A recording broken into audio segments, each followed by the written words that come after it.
Good afternoon, I'm Cadet Baginski, and I'm about to give an unclassified informational brief on Brigadier General Henry Jackson Hunt. Henry Jackson Hunt was born on September 14, 1819, in the frontier post of Detroit, Michigan. He was the son of Samuel Wellington Hunt, who was an infantry officer. As a child, he would often accompany his father on expeditions. And one of those expeditions was to the Kansas Territory and the founding of Fort Leavenworth. At the age of 20, he graduated from the United States Military Academy at West Point in 1839, where he was commissioned as a second lieutenant in the U.S. 2nd Artillery. In 1856, he and two other officers rewrote the drill and tactics manual for the artillery, and it was later became the Bible for the Union artillery during the Civil War. Some of his engagements where Hunt made considerable contributions was the First Battle of Bull Run, Battle of Fredericksburg, and the Battle of Antietam. At the Battle of Malvern Hill, he effectively employed the use of artillery for the bombardments of the Confederate infantry assaults. They were so effective and so efficient that the Union infantry had little to do.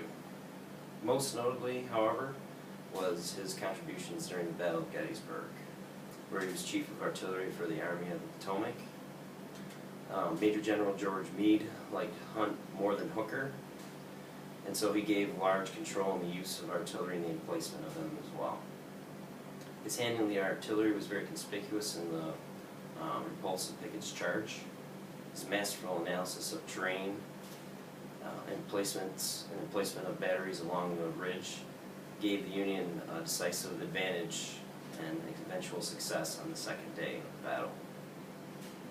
With the Union line on Cemetery Ridge under massive bombardment, Hunt resisted command pressure to expend most of his ammunition for counter-battery fire. Instead, he reserved sufficient and adequate amounts of anti-personnel attack fire for the attack he knew he was coming.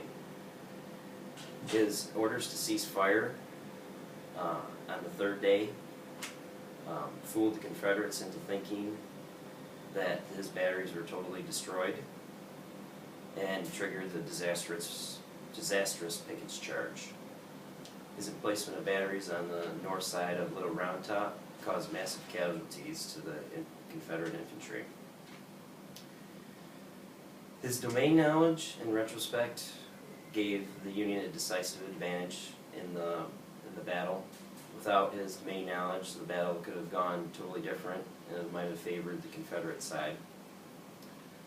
This concludes my brief on Henry Jackson Hunt, and have a good afternoon.